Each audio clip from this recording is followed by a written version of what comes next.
It's Crazy Bone, crazy too. Shout out to bro, Prophet Muscle, man. Hey, fair use in your caboose, Bone. He's gonna be reading a very important letter. I'm not sure exactly who it's from, but just listen closely. Some type of message, you know what I mean, about a very powerful meeting, you know what I'm saying? So listen closely. My knockers with a dragonfly perspective is Crazy Bone, crazy too. Let's go. The secret meeting that changed rap music and destroyed a generation. Damn. So it says, hello. After more than 20 years, I finally decided to tell the world what I witnessed in 1991, which I believe was one of the biggest turning points in popular music and ultimately American society. I have struggled for a long time weighing the pros and cons of making my story public, as I was reluctant to implicate the individuals who were present that day. So I've simply decided to leave out the names and all the details that may risk my personal well-being. He's exposing the entire industry. Catch me with my commentary at the end, I'm Prophet. And that of those who were, like me, dragged into something they weren't ready for. Damn. Hold on, let me, So we gonna tell the story. we gonna tell the story. We ain't scared. You know what I'm saying? What they gonna do? They after us, not just playing. Look, that black van. So look, so he says, between the late 80s and early 90s, I was what you may call a decision maker with one of the more established companies in the music industry. I came to Europe in the early 80s and quickly established myself in the business. The industry was different back then, since technology and media weren't accessible to people like that, like they are today. The industry had more control over the public and had the means to influence them any way it wanted. Right.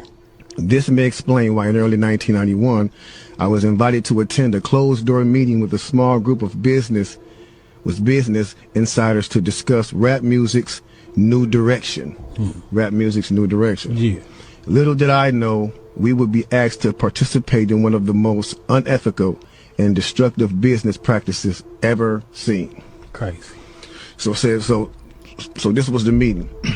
The meeting was held at a private residence on the outskirts of Los Angeles. I remember about 25 to 30 people were being there. Right. Most of them familiar faces. Speaking of those I knew, we joked about the theme of the meeting, as many of us did not care for rap and failed to see the purpose of being invited to a private meeting to discuss the future of hip-hop. Talk to him. Among the attendees was a small group of unfamiliar faces who stayed to themselves and made no attempt to socialize beyond their circle. Kanye's saying the same thing.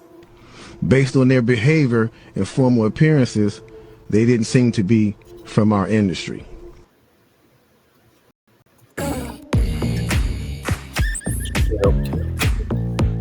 Giving out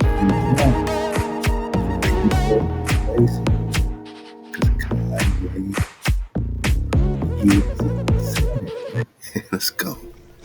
Our casual chatter was interrupted when we were asked to sign a confidentiality agreement preventing us from publicly discussing the information presented during the meeting. Needless to say, this intrigued, in some cases, disturbed many of us. The agreement was only a page long, but very clear on matters and consequences, which stated that violating the terms would result in job termination immediately. We asked several people what this meeting was about and the reason for such secrecy, but could not find anyone who had the answers for us. A few people refused to sign and walked out. Nobody stopped them. I was tempted to follow, but curiosity got the best of me. That's right. A man who was part of the unfamiliar group collected all the agreements from us. So now it's going to get to the good part because the meeting about to start. Talk to him, Jake.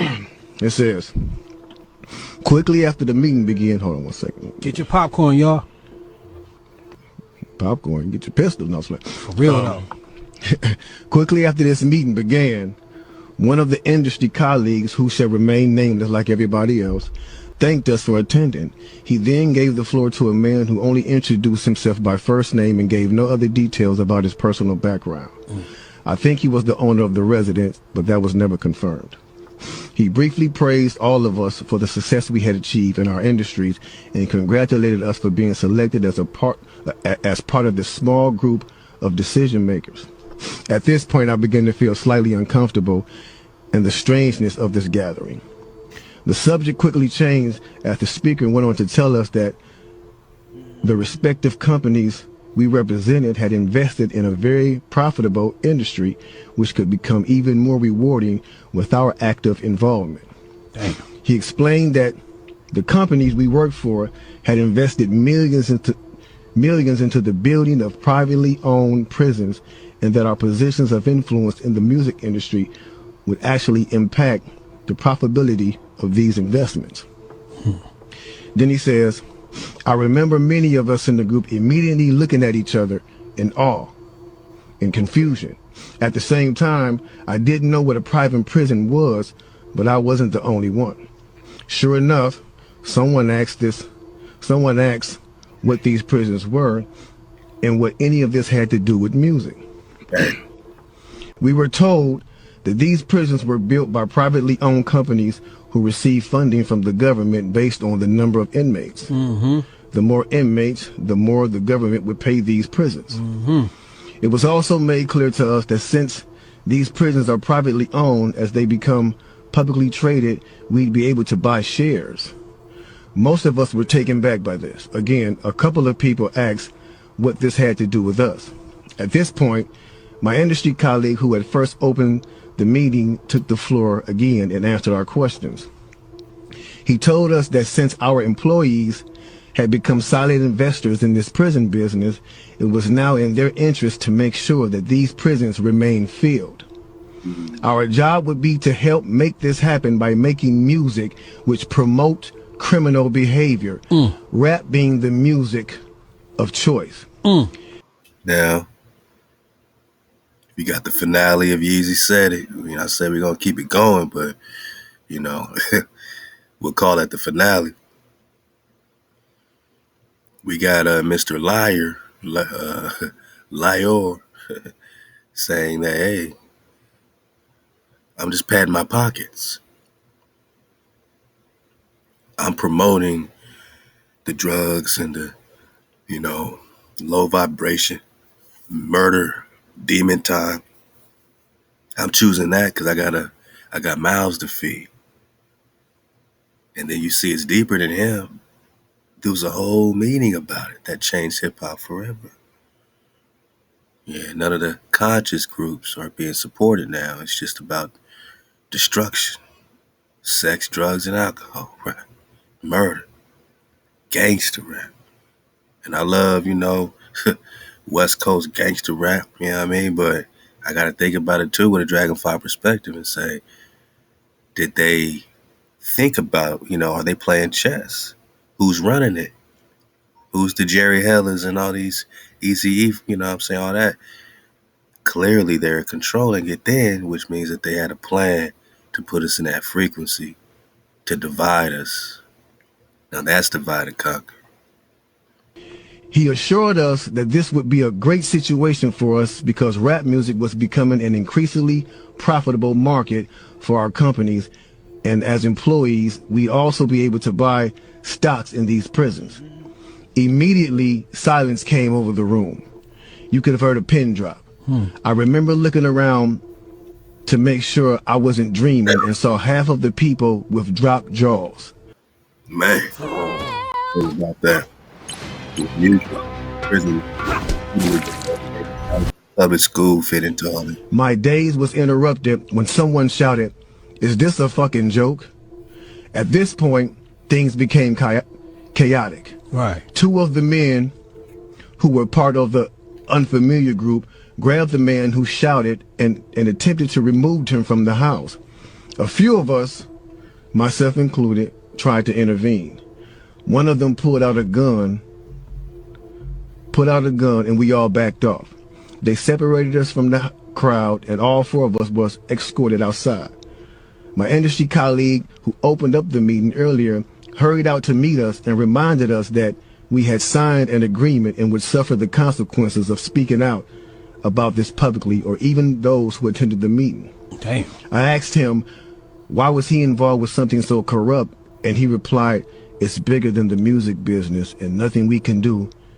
And, no, it's bigger than the music business and nothing we want to challenge without risking consequences.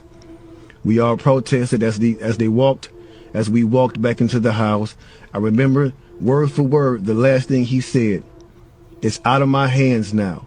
Just remember you signed an agreement. He then closed the door behind him. The men rushed us to our car and actually waited until we drove off the property. Damn. So this meeting, bro. Now that's a lot for a meeting right there. Oh yeah, definitely. You know, and this person later on, he said, you know, this person actually ended up leaving the music industry after this happened. With a few years after this, he ended up leaving the music industry. Okay. And he'd say he just, like, you know, over the years he just felt guilty, because he said as he sat back and he watched these plans come to a reality Over 2 decades. he sat back and was like, wow, they really pulled it off. Yeah. They really pulled this off. He was like, they were told not to sign any more political rappers, any more rappers that had messages in their music. No positivity. It was all to be gangster rap music that they promoted and put out. So if you wonder where And this Brand was Nubians before went, us. if you wonder where Brand Nubians went, where Poor Righteous Teachers went, where Public Enemy went, where KRS-One went, and all sorts of groups like that was talking, Yeah. even Queen Latifah and Moni Love and those, you know Everybody. what I'm saying? It's a back door. Yeah, anything that was harmless, fun rap, you know, anything that had a message in it had to go. Yeah, that's You know why what I'm if you saying? even notice though, now And we talk about that all the time. even be brief with it, you know what I'm saying? Those charms that came out like maybe in 1988, 89, the African charms, those they lasted for about 2 years and they disappeared real quick. You know what I'm saying? Yeah, maybe it was a different trend. You know, it's fashion. You know, trends change, or maybe people said, "Man, I'm an American, man." Pop up. Yeah, definitely, Quickly. definitely. Now, after reading all this, you know, it actually made me feel a few different ways. The first emotion I felt was shocked, because I was definitely taken back by this, just knowing the level of evil that's involved by even thinking of a plan like this. You know what I'm saying? The second emotion I felt was anger. Anger because it's not enough for them to exploit our culture and make all the money off of it. Mm-hmm. Because let's keep it real, the industry has never been favorable towards the artists. Never. But they're going to go beyond the artists to get the artist to influence and lure in the consumer, which they knew at the time were mainly minorities. Yep. In other words, keep promoting gangster rap so that the youngsters will be influenced by them, which in turn will incite them to want to act like them, and it's a very good chance they'll end up in their prison. Yeah. So they're getting paid twice. They're getting paid from the artists they signing, and then they're getting paid from the people that these artists influence that goes to prison trying to be like these artists. Yeah. So they making a killing. A killing. They're using the music business to promote their private prison business. My man is right there talking that right. 1988, a man named Tom Beasley, man. That's the co-founder of the corrections for Corporation of America. That's the CCA. You know what I'm saying? Excuse my French. I'm reading this thing right there real quick. It's the CCA. So in 1988, he founded that, and this is in straight concert with the same thing. So it's like the music business. You do what you do on your side, and over here with the correction facilities, we're gonna do on this side, because in 1970 there was 500 prisons. You know what I'm saying? Only 500 prisons in the United States. To this day, there's 1,700 prisons right now. That means big business. I'm talking about that done flippled over. You know what I'm saying? If flippled over is a word, because they're making a lot of money off of these things per inmate. You know what I'm saying? So getting with the same thing of the music, it all went hand in hand, and we just partying at the same time. So us as the artists is the tool they use. Yeah. The music is the bait. Yep. And the young consumers are the prey. It's a cold game.